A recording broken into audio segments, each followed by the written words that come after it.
ಬೆಂಗಳೂರಲ್ಲಿ ಬ್ಯಾಗ್ ದರೋಡೆ ಆಗಿದೆ ಸರ್. ಅದೆಲ್ಲ ಎಲ್ಲಿದ್ದಕ್ಕೆ 7 ಕೋಟಿ ದುಡ್ಡು ದರೋಡೆ ಆಗಿತ್ತು ಸರ್.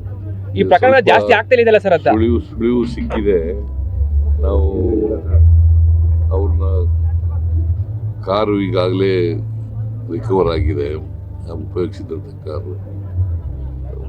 ಅವರು ಯಾರು ದರೋಡೆಕೋರರು ಇದ್ದಾರೆ ಅವ್ರನ್ನು ಕೂಡ ಪತ್ತೆ ಹಚ್ತೀವಿ, ಅವ್ರನ್ನ ಅರೆಸ್ಟ್ ಮಾಡೇ ಮಾಡ್ತೀವಿ. ದೆಹಲಿಗೆ ಹೋಗಿದ್ರಿ, ಮೋದಿ ಅವ್ರನ್ನೆಲ್ಲ ಭೇಟಿ ಆಗಿದ್ರಿ ಸರ್. ಏನಾಯ್ತು ಸರ್ ಅದೆಲ್ಲ? ಅವ್ರು ಹೇಳಿದ್ದೀನಿ ನಾನು. ಒಂದು ಮಳೆ ಜಾಸ್ತಿ ಆಗಿದೆ ಈ ಸಾರಿ, ಅದಕ್ಕೆ ಪರಿಹಾರ ಕೊಡಬೇಕು ಅಂತ ಹೇಳಿದ್ದೀನಿ. ಎರಡನೇದು ಕಬ್ಬು ಬೆಳೆಗಾರರ ಸಮಸ್ಯೆ ಇದೆ. ಕಬ್ಬು ಬೆಲೆ ನೀವು 10.5 ಇಳುವರಿಗೆ 3,550 ಕೋಟಿ ಇನ್ಕ್ಲೂಡಿಂಗ್ H&T ಅಂದರೆ ಹಾರ್ವೆಸ್ಟಿಂಗ್ ಆ್ಯಂಡ್ ಟ್ರಾನ್ಸ್ಪೋರ್ಟ್ ಕಾಸ್ಟ್ ಸೇರಿ.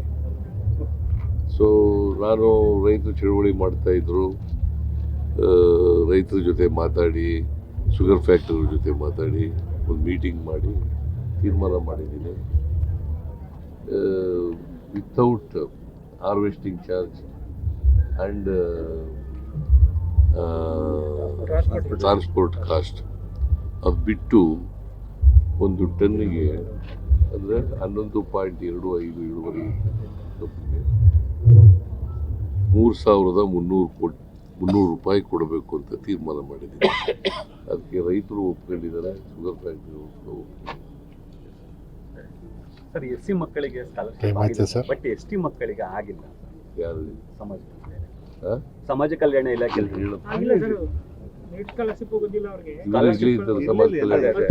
ಅವ್ರಿಗೆ ನೇರವಾಗಿ ಕೇಳ್ಬಿಡ್ರಿ, ಕೇಳೋದ್ರ ಬದಲು ಅವ್ರಿಗೆ ನೇರವಾಗಿ ಕೇಳ್ಬಿಟ್ರೆ ಆಯ್ತಲ್ಲ.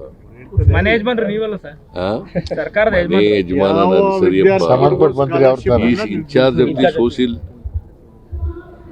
ಯಾವ ವಿದ್ಯಾರ್ಥಿಗಳಿಗೂ ಸ್ಕಾಲರ್ಶಿಪ್ ಸರ್ 2028ಕ್ಕೂ ಚುನಾವಣೆ ನಿಮ್ಮ ನೇತೃತ್ವದಲ್ಲಿ 2028ಕ್ಕೆ ಚುನಾವಣೆ ನಿಮ್ಮ ನೇತೃತ್ವದಲ್ಲಿ ಆಗುತ್ತೆ. ಅದು ನೋಡೋಣ, ಚುನಾವಣೆ ಬರಲಿ.